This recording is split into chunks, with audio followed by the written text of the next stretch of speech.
An unbeaten half-century from Ned Eckersley and rain in the afternoon held up Glamorgan's victory charge on the penultimate day of their latest LV County Championship match with Leicestershire in Swansea. The Welshmen were 242 runs ahead at the start of the third morning on 445 for 7, and they'd added only 8 more to that when debutant Andrew Salter edged a back foot drive off Ben Raine to Greg Smith. 9 runs after that, the other overnight batsman Graham Wagg gave the impressive Raine, in his first appearance for the visitors, his 4th wicket with a thrash to Tom Wells after making 32. Raine was prevented from a debut fifer by Dean Koska and Michael Hogan, Glamorgan's last pair, who were trying to get their side up to the dizzy heights of 500.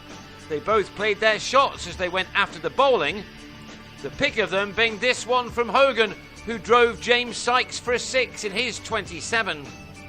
After an hour of play, the declaration came with Glamorgan on 508 for 9 for a lead of 305, and only 24 of those had been knocked off by the visiting openers before Smith was the latest to be trapped in front by the country's leading wicket-taker Hogan.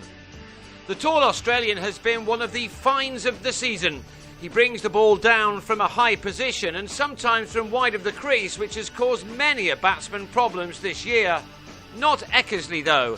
He played him as well as anyone has this summer, and he picked up a number of boundaries off him as he led a recovery for the visitors with Niall O'Brien. The Irishman has made many good starts at the top of the order this season without going on. And that was again the case here as he fell for 29, bowled by Salter, who impressed on debut with deliveries such as this one. Eckersley too has had a fine season in a struggling team, and before the rain arrived in the afternoon he'd reached the 50 mark for the 5th time in a season in which he's now scored 923 championship runs. Tea was taken early because of the weather, and although the players did get back out at 20 past 6, only 4 overs were possible.